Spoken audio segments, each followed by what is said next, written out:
রূপার কেক বানানোর গল্প, কতদিনের জার্নি এটা একটু শুনি। বিয়ে হয়েছে 21 বছর বয়সে, বড় মেয়ে এসেছে 23 বছর বয়সে।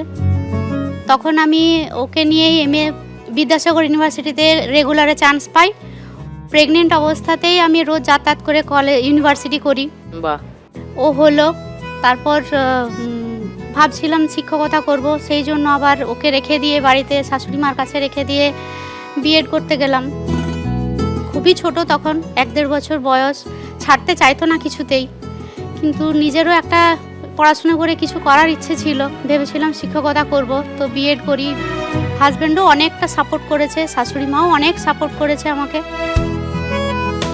তারপর লকডাউন হলো, লকডাউন হওয়ার সময় বাড়িতেই থাকা, পড়াশোনাটাও অনেকটা ডিটাচ হয়ে গেলাম। তখন কেকের ভিডিও দেখতাম, তখন মনে হতো যে নিজেকে কিছু করতে হবে, বেশি দিন বসে থাকতে নিজেকেও ভালো লাগছে না। তো ভিডিও করার পর নিজে বাড়িতে কিছু প্রথম বানাতাম, তো মোটামুটি সবাই খেত, ভালো বলতো। করি আস্তে আস্তে, কিন্তু খুব বেশি বিজনেসটা বাড়িয়ে উঠতে পারিনি। কেন? প্রথম কথা, মেয়ে তখন ছোট, ইনভেস্টও সেরকমভাবে হচ্ছে না।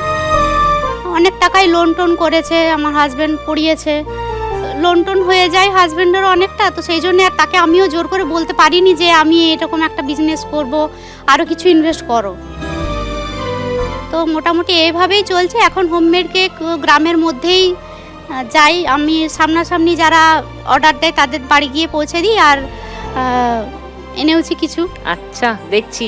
আগে রূপার কেক বানানোর ভিডিও দেখাই সবাইকে। ও বাবা, আসলে ক্রিম কেক এখানে আনতে পারিনি, অনেকটা রাস্তা। হ্যাঁ, ক্রিম কেকগুলো নষ্ট হয়ে যাবে না। হ্যাঁ। ও মা, এইটা তুমি বানিয়েছো? হ্যাঁ। ওয়াও,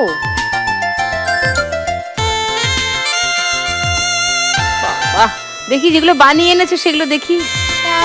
বাটার ফ্রুট কেক, এটা নোলেন গুড়, ওরে বাবা, একদম অরিজিনাল নোলেন গুড়। এটা চকলেট।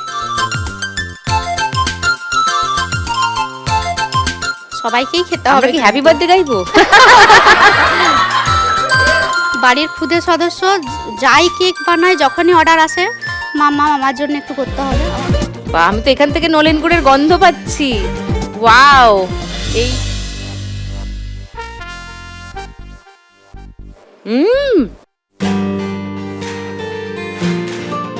এতে তুমি কোনো ফ্লেভার অ্যাড করোনি?